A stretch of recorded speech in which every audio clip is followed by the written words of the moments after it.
Nonane, zer moduz? Atzo kontatu nizun hizkuntzaren variazio eta varietateen ikasgaian nagoela murgilduta, eta ikasle garen aldetik hau ulertzea oso lagungarria dela iruditzen zait, bai klasean, bai eguneroko bizitzan garrantzitsua izan daitekelako. Eta ondo iruditzen baldin bazaizu, ikasgaian zehar ikasten ari naizenaz hitz egingo dizut. Lehenengo ideia garrantzitsu bat, hizkuntza ez dela beti berdin erabiltzen, ez dugu denok berdin ahoskatzen, ez ditugu hitz berak erabiltzen, eta esaldiak ere modu desberdinetan eraikitzen ditugu.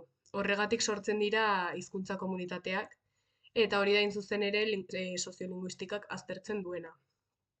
Orain variazio mota nagusiei erreparatuko diegu, lehenik dialektoak ditugu, hau da, leku jakin batean erabiltzen diren hizkera aldaerak dira, eta adibidez, euskarak hainbat dialekto ditu eta bakoitzak bere ezaugarriak ditu.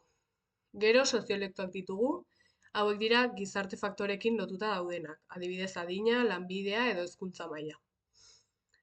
Gainera, idiolektoa ere badago, pertsona bakoitzak duen hizkera propioa bere esperientziek eta inguruneek moldatua, eta azkenik estandarra.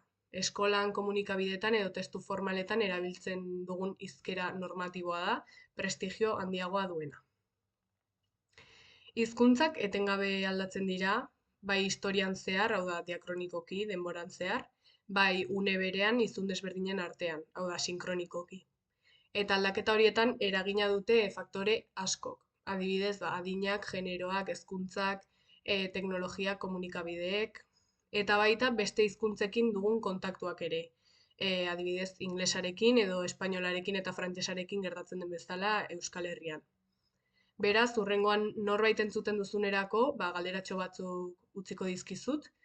Adibidez, zer dialekto, soziolekto edo idiolekto ari da erabiltzen pertsona hori? Eta nola eragiten du horrek komunikazioan? Hurrengora arte.